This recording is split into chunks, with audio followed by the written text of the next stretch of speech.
समझ नहीं आ रहा अपने सैलरी इंक्रीमेंट का क्या करूं। बेटा इतना क्या सोच रहा है? अपने म्यूचुअल फंड्स के एसआईपी का टॉप अप करा ले. This is the right time. क्या? समझ में नहीं आया. बेटा इतना क्या सोच रहा है? अपने म्यूचुअल फंड्स का एसआईपी टॉपअप करा ले. This is the right time. अब समझा.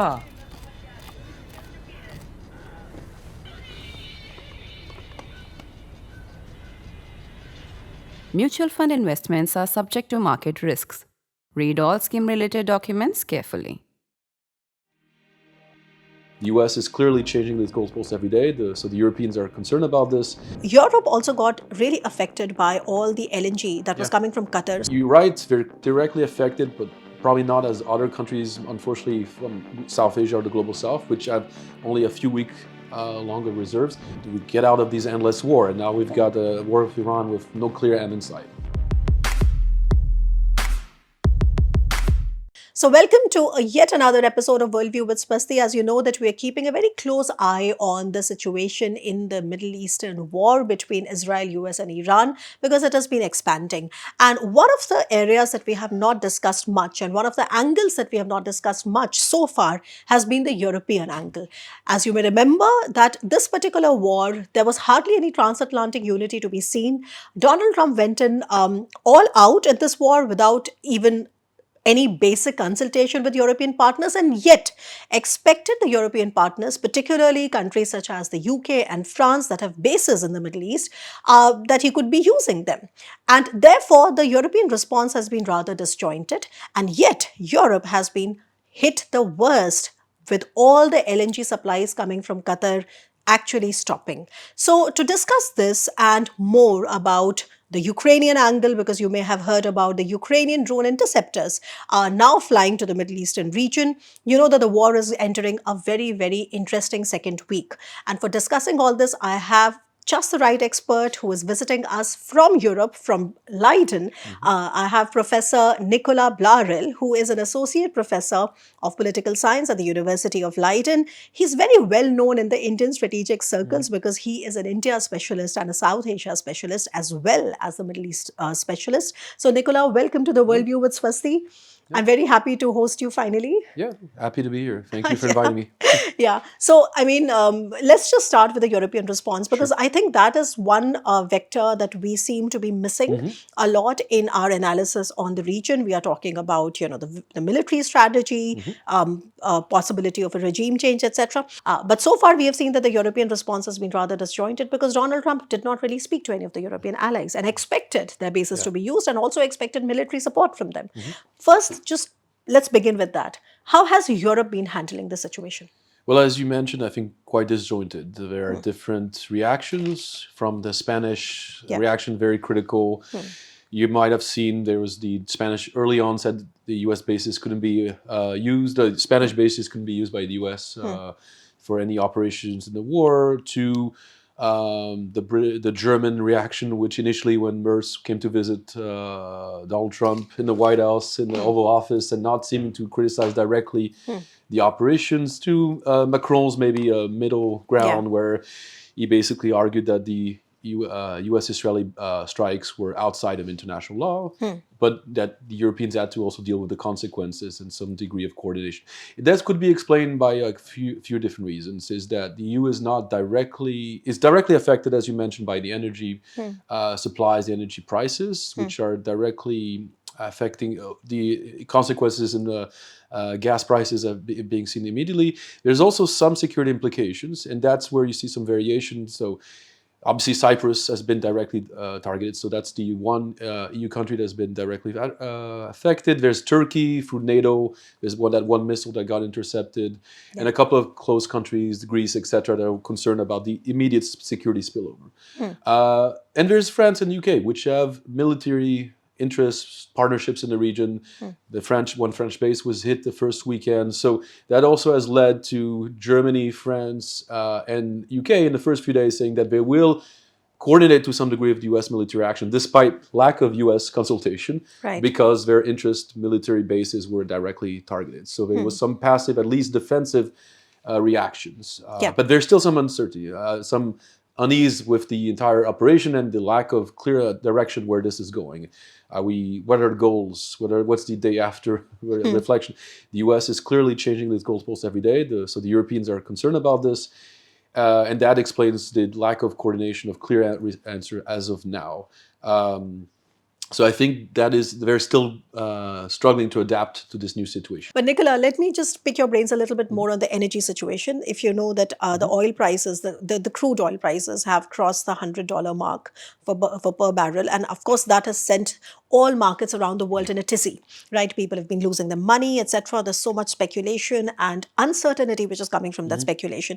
Now, quickly, we also saw that yesterday Donald Trump came out with a statement saying that the G7 might think of releasing, some of their strategic reserves in order to ease the oil prices. Now, quickly, please help me understand. This is one situation. So, what do you think the G7 response to that would be? A, and second, Europe also got really affected by all the LNG that was coming from Qatar stopping because all those supplies are now halted. Where is Europe going to make up for the shortfall? Just from the US or from elsewhere? So this is an important question. In the US, since 2022, Europe has done a lot to try to decouple or become less dependent from Russia, given Russia's conflict with Ukraine. This has been very complicated and structurally. It's a big structural change for a few countries, mostly Central Eastern European countries, Germany notably. So they obviously have to look for alternative sources. Qatar has been one of these big alternatives, but obviously everything right now is stuck. Whether it's Qatar, or you could also talk about oil and gas also coming from countries like Iraq and the UAE, Kuwait. So obviously Strait of Hormuz, everything is stuck. So there are alternatives. There's some in North Africa. France has always dealt with Algeria notably, but that's a non-complicated relation to Algeria today. The alternatives would be obviously the US, and when it comes to oil, Venezuela. That's another option. That's the US has mentioned also a couple of times has become this new alternative to Russia and Iran. But that again, the situation with Venezuela is still quite uncertain about what is the U.S. role and what is the indigenous, the domestic Venezuelan role into exporting that oil. So there are some alternatives, but it's still quite uncertain. The acceleration of the crisis has led countries to quickly adapt. So they're buying oil reserves on this market with these rising prices. There's some coordination going on at the EU level. There's some coordination at the G7. There's strategic reserves were mentioned. Many countries in Europe also have their own reserves. So you're right, they're directly affected, but probably not as other countries, unfortunately, from South Asia or the Global South, which have only a few week longer reserves. The European might be in a slightly bigger buffer situation, but there's a lot of uncertainty in the long term, and that's why the prices are going up. So there's what you see right now is what you see in a lot of countries: regulation of prices, regulation of use of certain resources to try to deal, and with a quick also maybe pressure to try to see how long this will last, to try to find the alternatives and reopen maybe some existing supply chains. Right. And there's also one more European angle that, of course, we've been seeing unfolding, and which is very interesting. Also help us understand it better while, we are in New Delhi here, which is the Ukrainian angle. Now, the equation is very simple, which is that you cannot be taking down cheap Shahed drones using, that Iran is using, of course, by missiles that are costing, hundreds of thousands of dollars, right? And then you have a country in Europe, in the eastern side, Ukraine, that has been taking down Shahed drones for the last 4 years, because of its own war with Russia. Now, as far as I know that certain Middle Eastern countries have sent delegations to Ukraine, and I think there has been a lot of news around how Ukraine has agreed to send some experts, the drone experts, to sort of take down these Shahed drones. I'm sure there is also a quid pro quo, which is that perhaps Ukraine also wants more defenses. I mean, you can tell me better, but help me understand this. Isn't this a bit of a, turning of tables from where things were in February 2025 to where things have gotten in February, March 2026? Zelenskyy being chastised in the Oval Office to now being an important actor to support the Gulf states in the operation that were started by the U.S. So this is a very interesting reversal of fortune to some degree.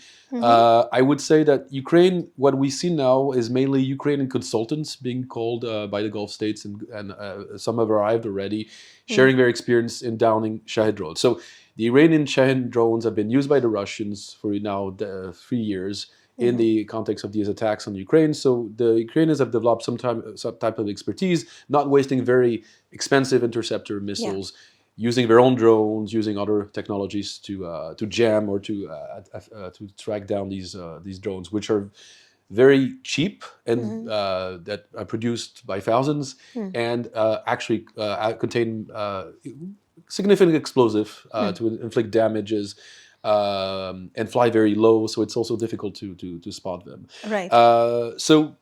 And the Shahed, mind you, the Shahed that were used in Ukraine have been also upgraded to some degree by the Russian military over the years.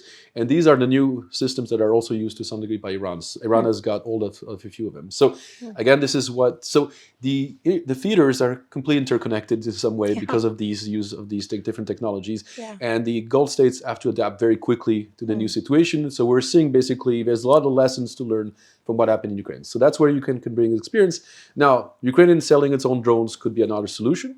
Ukraine needs them, so there's going to be some discussion about that. But Ukraine has gone from producing a couple of thousand drones to now producing, I think the one figure I saw was 4 million per year, right? 7 million. 7 million per year. I've been reading 7 million is going to be the annual production capacity for drones. So it's exponentially grew over the years to the point that it's basically the producer not only for itself, but NATO, EU, eventually now the Gulf states. So this is an incredible change, and this has also been a goal from the Zelenskyy in Ukraine is boosting up its industrial defense to be able to not just meet its own needs, but also to export in the future to other countries that were dealing similar strategic problems. And right, and with that, because we are discussing about Europe, I have to ask you about Russia.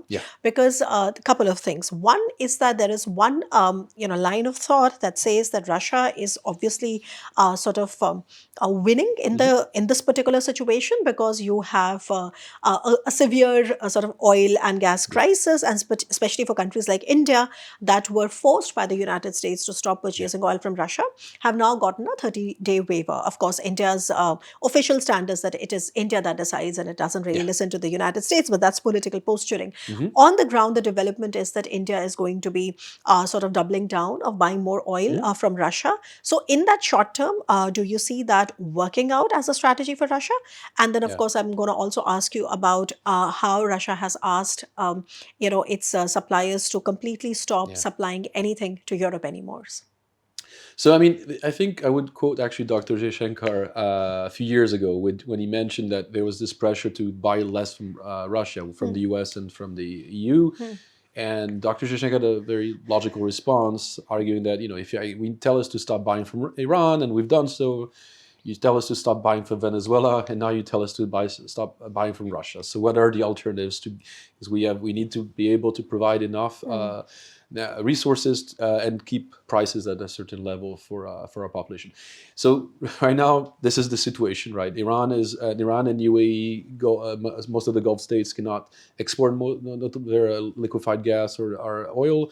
So we need to find alternatives. And the US, after trying to coerce India and a couple of other countries to buy less from Russia, is because of the situation in Venezuela and now the situation in Iran, is ironically pushing now Russia to be again one of these alternate options for a few countries like India and potentially others. So I think this is going to be a major issue. Is this waiver, which is the Trump administration has probably presented as kind of a gift that is for a few countries like India. And so for India, obviously India is going to double down and use that. At window party, it took a really long time for India to also decrease its imports from Russia despite threats from US sanctions. So I think this is going to happen because India is really dependent on Gulf resources.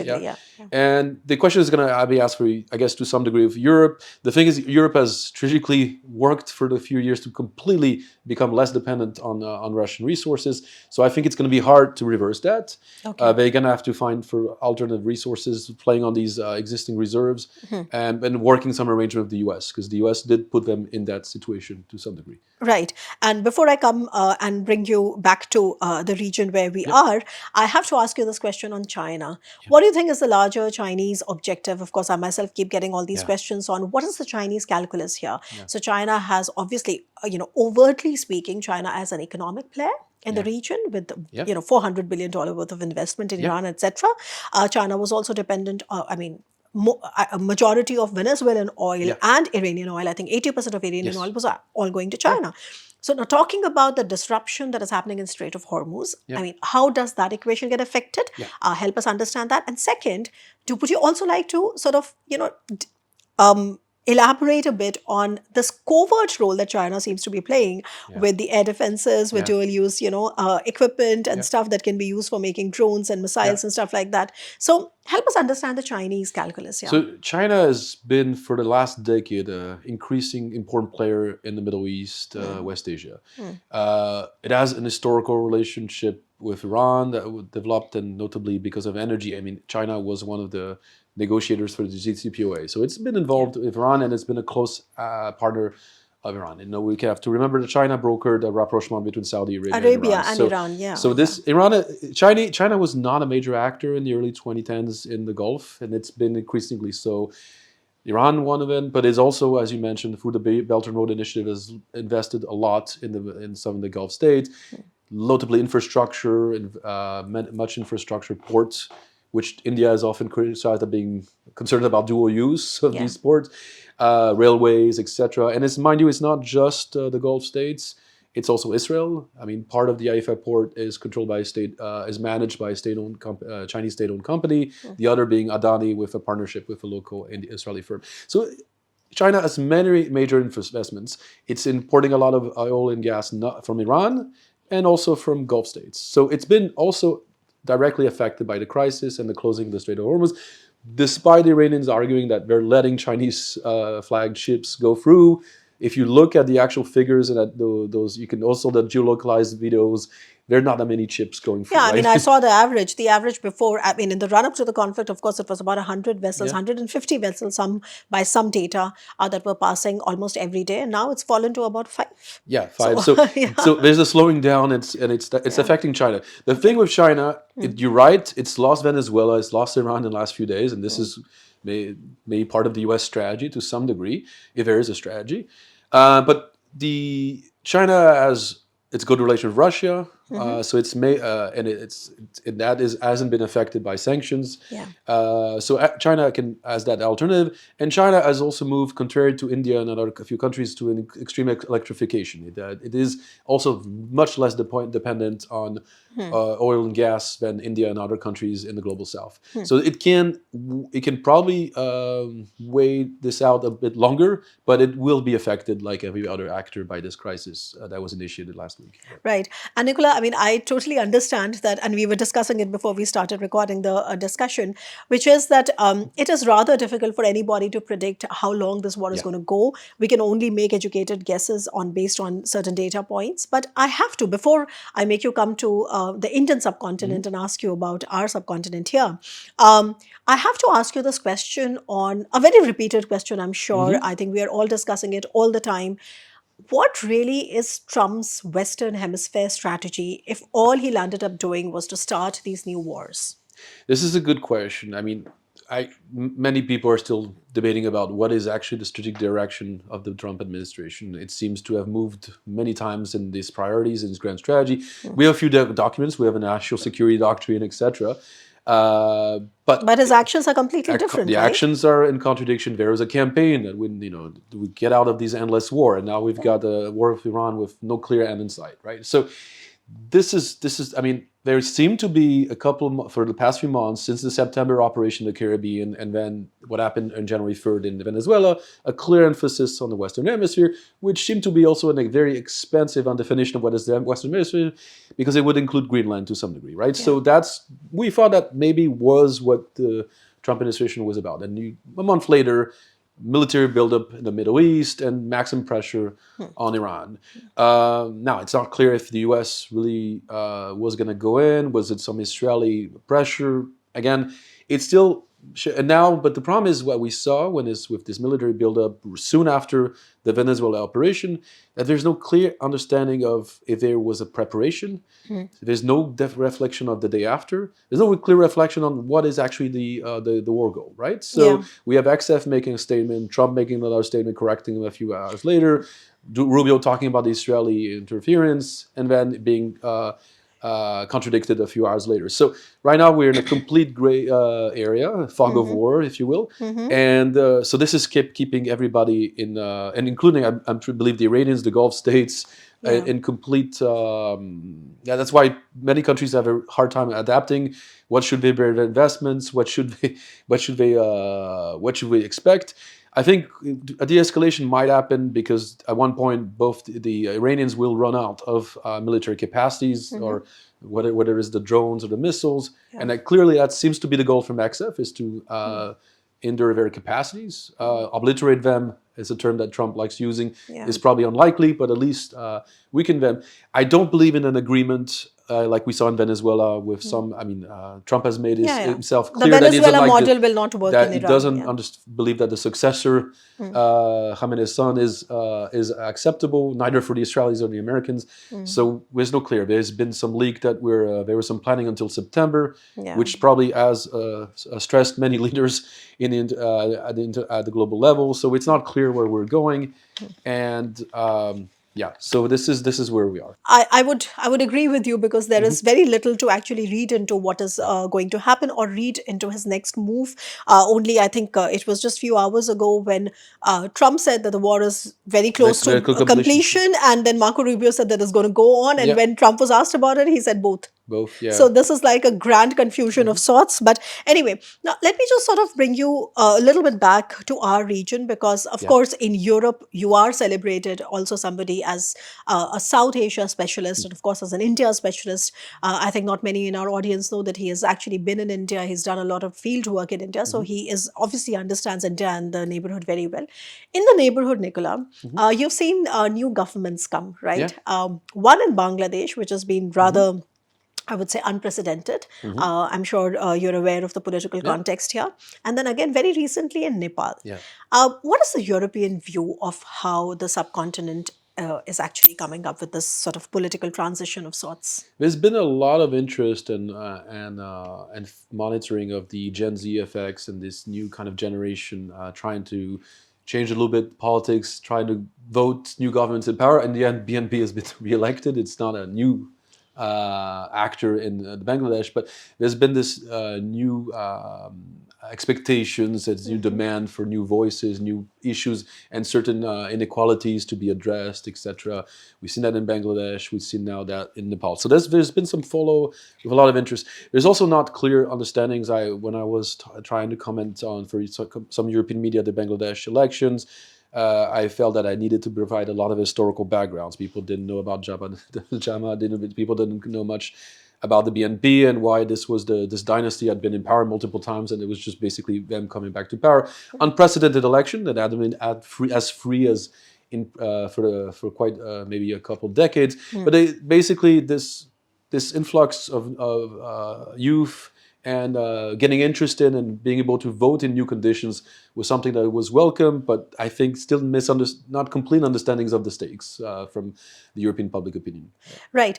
Okay. And now coming to sort of European governments, and I ask you this question in the context of, the fact that if you look at the Global Gateway Project, that is a flagship European Union project, which is, in many ways you can perhaps understand it as Europe's counter to China's BRI. I think that's the simplest way to sort of explain this is exactly on Ursula von der Leyen framed it. So our European Commission. So something like that. So in the in our region, in the Indian subcontinent, the only country to have actually landed a European Union Global Gateway project is Bangladesh. So I would also like to sort of understand that European position about how does it look at sort of developmental, opportunities there, investment opportunities there, etc. And I ask you this question sitting in New Delhi, so obviously I expect a kind of a comparative assessment there as well. No, this is clear. So as you said, this has been framed to some degree by the European Commission, by the media, as an alternative to the Belt and Road initiatives, and to have Global Gateway is also coupled to the EU's intention to play a bigger role in Indo-Pacific. So it's this clear view that the EU, through development, through economic aid, wanted to be a bigger actor and then to develop some kind of soft power dimension to it. And in South Asia, except, as you said, from Bangladesh, there's only one project. There's also an attempt to do in other parts of Asia and also in parts of the Indian Ocean, and working notably with India. Yeah. The Global Gateway Project was seen also as a kind of a trilateral way to try to create, use maybe India's expertise or knowledge or relationship with some countries in the region, and provide also the expertise through the Global Gateway, the money, the private actors that are involved in some of these programs, and find a way to build on those trilateral synergies. So that's what's been going on. I think the Bangladesh project is relatively new. There's been discussions with Nepal.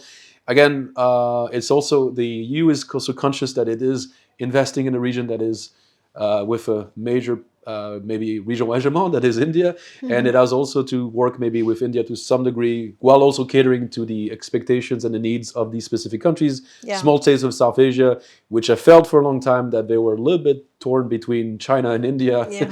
and they always looking for hedging opportunities, and the EU with some kind of economic development programs like Global Gateway could create some new possibilities, new options for these countries. Right. And since now we are discussing more about Europe in the Indo-Pacific region, of course, I have to sort of pick your brains on the recently concluded framework agreement on the India-EU FTA. Yep.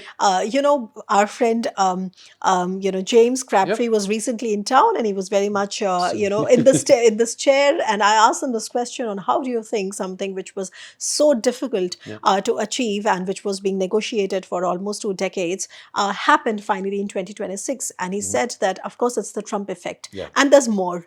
Now, I have to ask you about how do you look at the India-Europe relations going further, Nicola, because as you know, you've been studying India and South Asia for such a long time, but the kind of momentum that we see between the two sides now is something which is rather unprecedented. Also something, which we probably did not expect to come so soon, though things had started to change after the Russia-Ukraine war.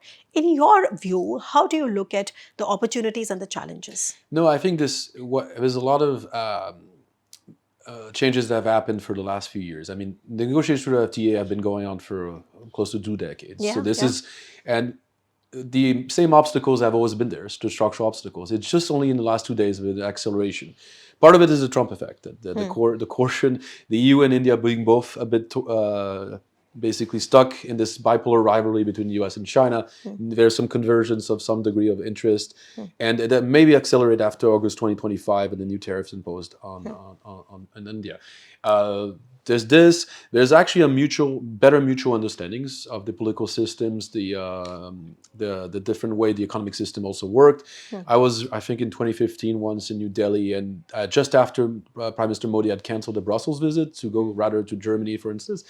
And I had discussions like I was asking why you think Brussels doesn't matter. And there was a misunderstanding of the economic system and how trade worked at the European level, and there's still a preference to work with member states. And I think there's been a lot of changes in the Modi government administration on this. Yeah. It's been moving towards more with the European bureaucracy. There's been also changes also in the representatives sent to Brussels, etc. And same with the EU. The US made a lot of efforts, the External Action Service, trade representatives, to work more closely and to better understand how to deal or to negotiate with India for an FTA. There's also been a lot of compromises that were made. It's if you look at what has been shared about the free trade agreement, there's a lot of the new innovations in ways to get compromises, phased implementation, loopholes, etc. Yeah. So I think both countries, there's a strong geopolitical willingness to do this, and they're ready to compromise on a lot of things. But there's also an understanding, this was mentioned when Ursula von der Leyen and Antonio Costa were here in Delhi, this is just the beginning, creating a further interdependence, because it's a strong economic trade relationship, but there's so much potential. So I think this is the next step. How can we go from this, dealing with these many hold-ups in economic trade relations, to working together, joint production, tech collaboration, defense. There's the major defense agreement that was signed. Yeah. Mobility agreements, create further social links, people-to-people links.